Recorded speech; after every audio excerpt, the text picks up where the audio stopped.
Hello, good morning, guys. First of all, thank you so much for attending this online video lecture. We are discussing in this class about an Indian political thinker who represents the force of extremist nationalism during the freedom struggle of India, and his impressive role as a restless nationalist, a crusader for political freedom, a fearless journalist, and a committed educationist made him a living force, not only during his time, but even for the times to come, and we are studying his ideologies, his thoughts, his ideas even today. Let us take a brief look about this wonderful gentleman, Gangadhar Tilak.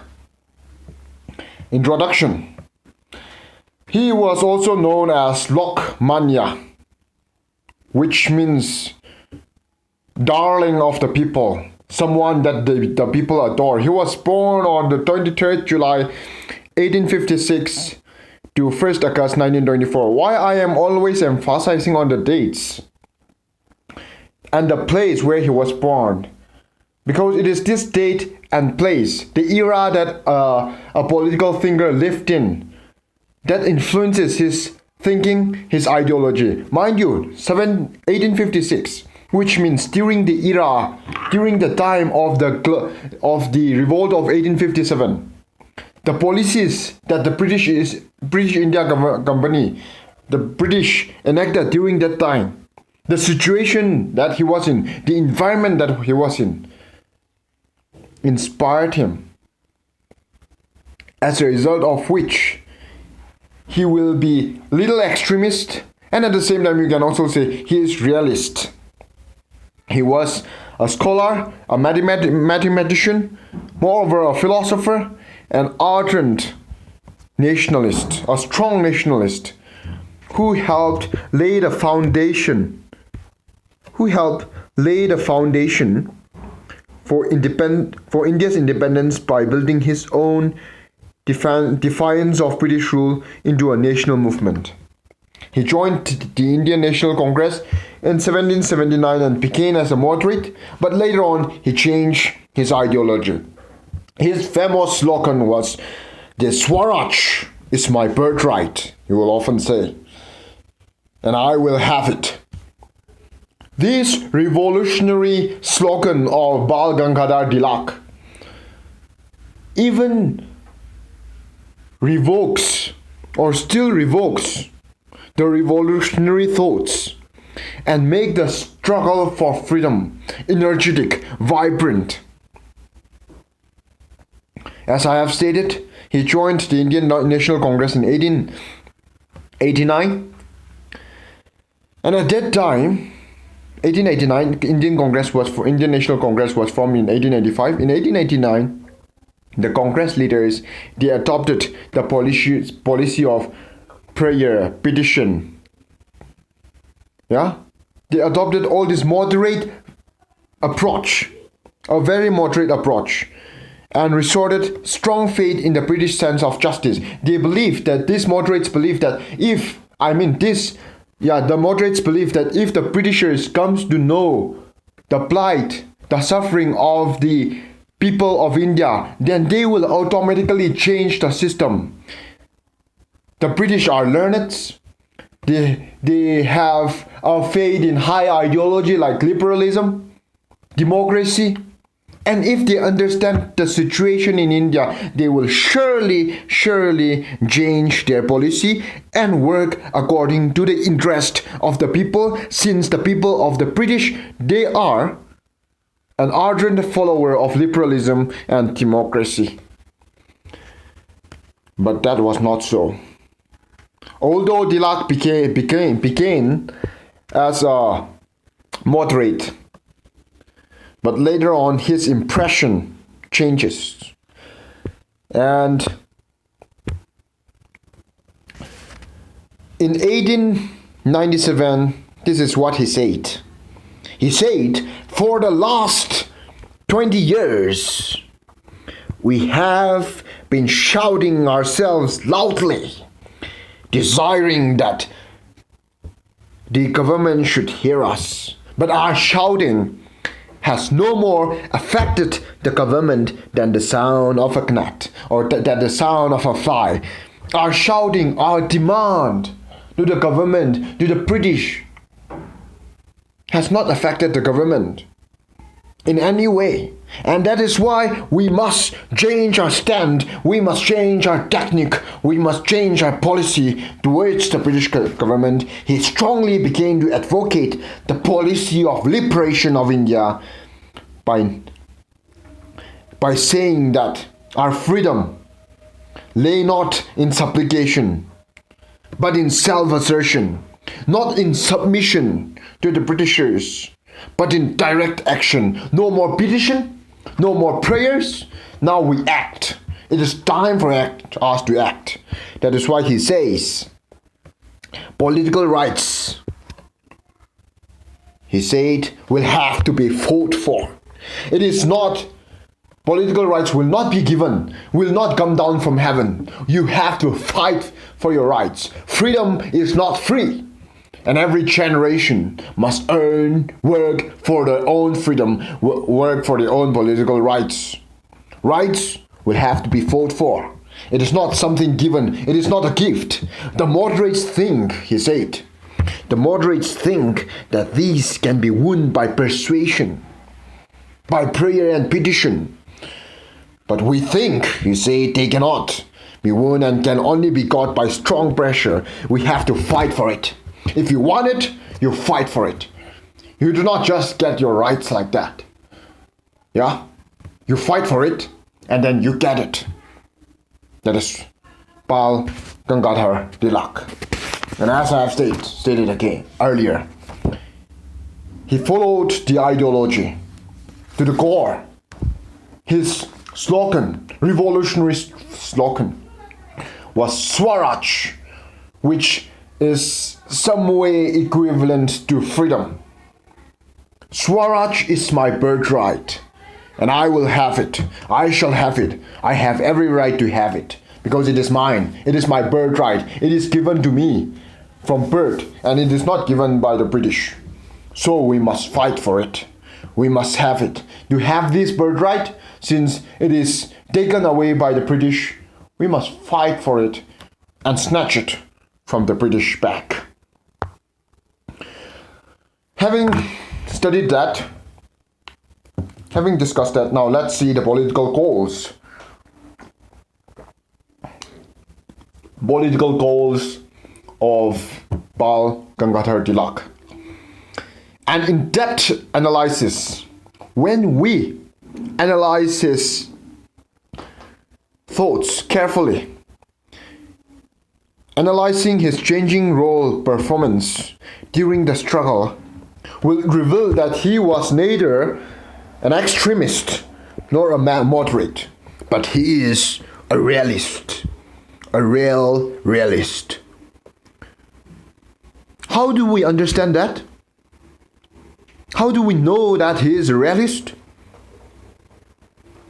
The fact is, he set up his political goals, political techniques, depending upon the situation. His changing stance from Swaraj, he was a moderate. Then his political goals turned to Swaraj, then to Home Rule movement with Anay Besant in 1916-17, I suppose. I'm not very sure about the date. I'll find it out. From Swaraj to Home Rule, and then from non-cooperation to responsive cooperation. All this bear testimony to the observation made above, or the observation stated that he is a realist. And accordingly, from the political programs adopted by Tilak at different times following the political goals, has been discerned. When we discuss political goals, let's discuss this. We'll also discuss his nationalism. He advocated for religious nationalism, like Aurobindo Ghosh, Bankim Chandra Chatterjee, Bipin Chandra Pal, Tilak was also an advocate of religious nationalism. The concern for motherland, the love for motherland was his primary objective.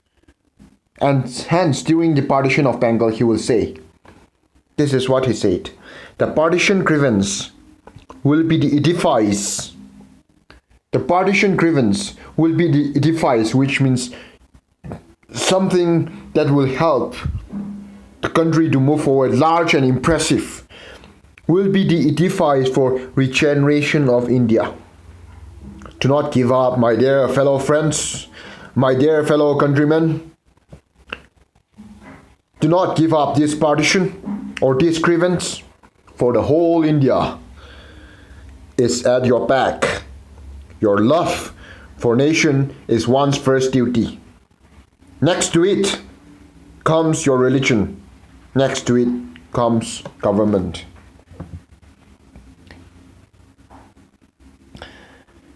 Tilak's nationalism highlighted psychological aspects as well. Nationalism, according to Tilak, is not something visible. It's not something that you can see and conceive. It is inconceivable, something that you cannot see, but you can feel it. You can feel for your mother. You can feel for your nation, but you cannot see it. You cannot touch it. It is not something concrete. It is not a visible and concrete entity, but it's a kind of sentiment, which means an idea. You may have an idea. You cannot touch an idea. You cannot see an idea, but the idea still exists. It's a kind of sentiment, an idea. And in generating this idea, the historic memories of the great figures of the country play significant, important part. Which is why he starts the Ganapati festival. He transformed the Ganapati festival into a mass public function instead of private affair. I suppose Ganapati festival, since I am not a Hindu, I would ask some of you regarding this. If you may comment in the, you may help me out in the comment section down below. The Ganapati festival, it is a festival for Lord Ganesh, and it was celebrated privately. But instead of private affairs, he transformed it into a mass public function. Why does he do that? Why does he does that? Because he wanted to regenerate a sense of unity among the people of Maharashtra, especially the Hindus. When you perform such festival privately, then the Brahmins will do it differently. The Kshatriya, the Vaishyas or the Sudras, Kshatriyas, lower caste will do it differently. So there is division in the society. But to regenerate a sense of unity among the people of Maharashtra, especially among the Hindus,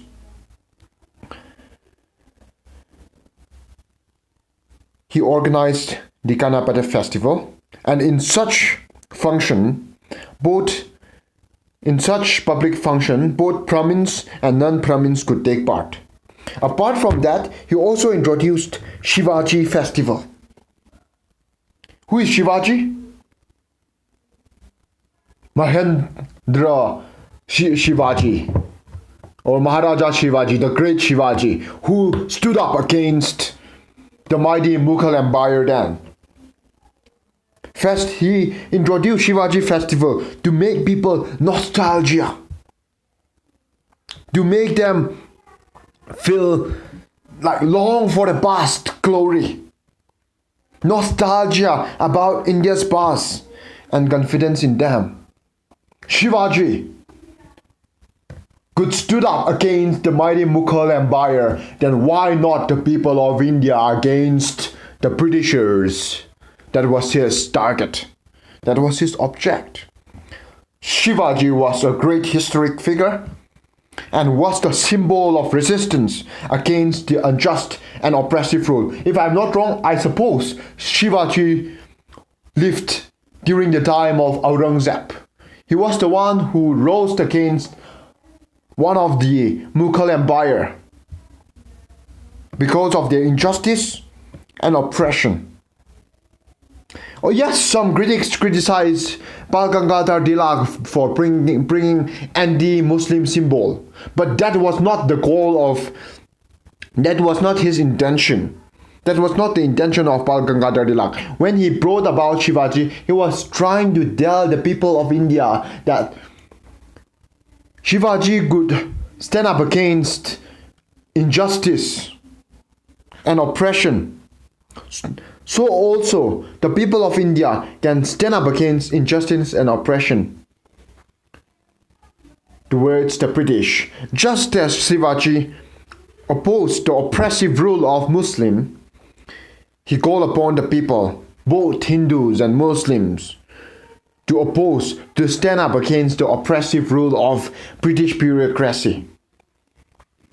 He was neither a Hindu fanatic nor a Hindu nationalist. He was not. No doubt, there is no doubt that he had deep faith in Hindu religion and culture. But he was not opposed to Muslim interest either. He supported the Caliphate movement during the non-cooperation movement. And even Jinnah and Amir Ansari praised nationalistic and the compromising attitude of Tilak. It was because of Tilak's work that because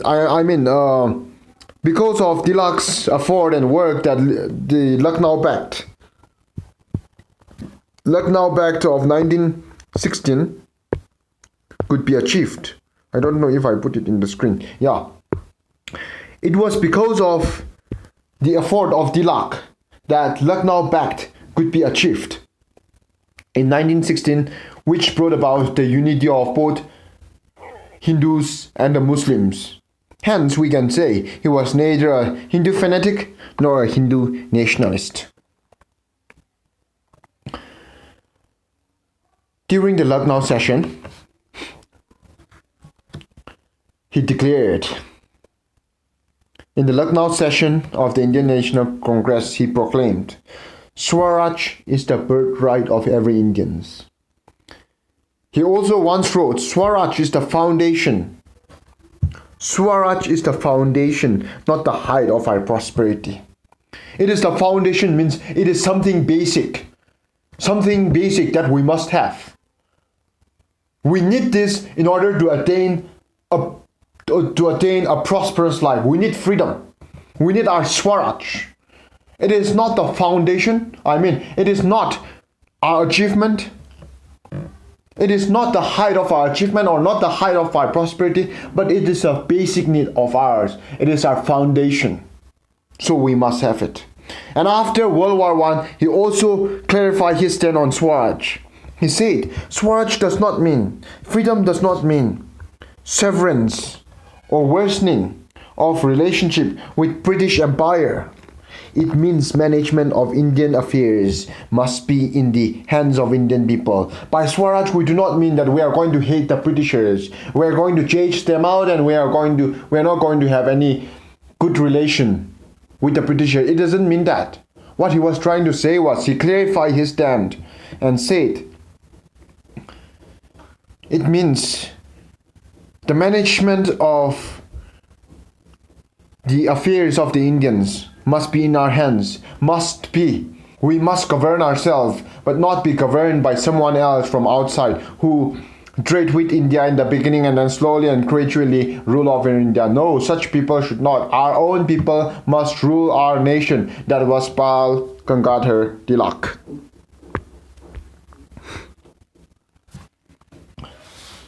With this, we move on to the next point, that is economic independence. This will be the last slide for this class, and we will start another slide in the next class. Economic independence.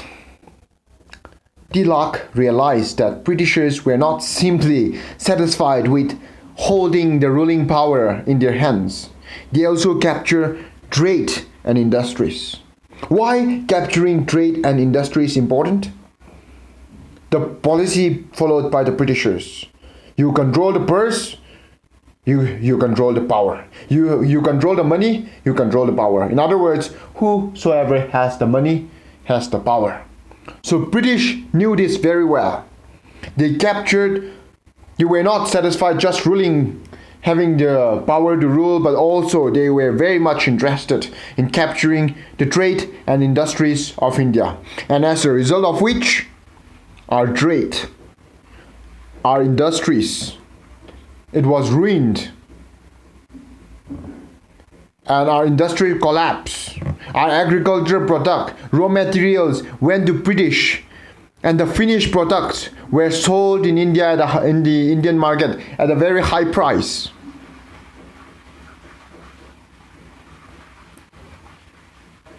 Do you understand this? Raw materials, cheap raw materials went out of the country, and then the finished products came back to Indian market, sold at a very high price. They drained the wealth of India. So he said, in order for Swadeshi to be successful, there must be boycott of British goods as well, even though it originates from India. People should boycott British goods and British commodities. And every effort at every level should be made by the Indians to establish indigenous industries and buy the Indian goods. People must get ready to refuse to pay tax, refuse to assist in the collection of revenue to the Britishers, and all these efforts, if implemented properly, would make us successful in driving out the Britishers, would make us courageous to fight against the exploitation made by the Britishers. He said, Swadeshi and Swadeshi alone. This is what he said. Swadeshi and Swadeshi alone should be our battle cry. Swadeshi means using indigenously or use of indigenous commodities and giving up the use of foreign goods, in simple terms. Economic freedom, which aims at ending economic exploitation. And Swadeshi can be made effective with boycott of British goods. This is all for this class. In the next class, we are starting with the techniques adopted by Gangadhar Tilak, and we will see the various techniques, and with that we will conclude the class. Thank you so much for your kind patient listening. See you in the next class.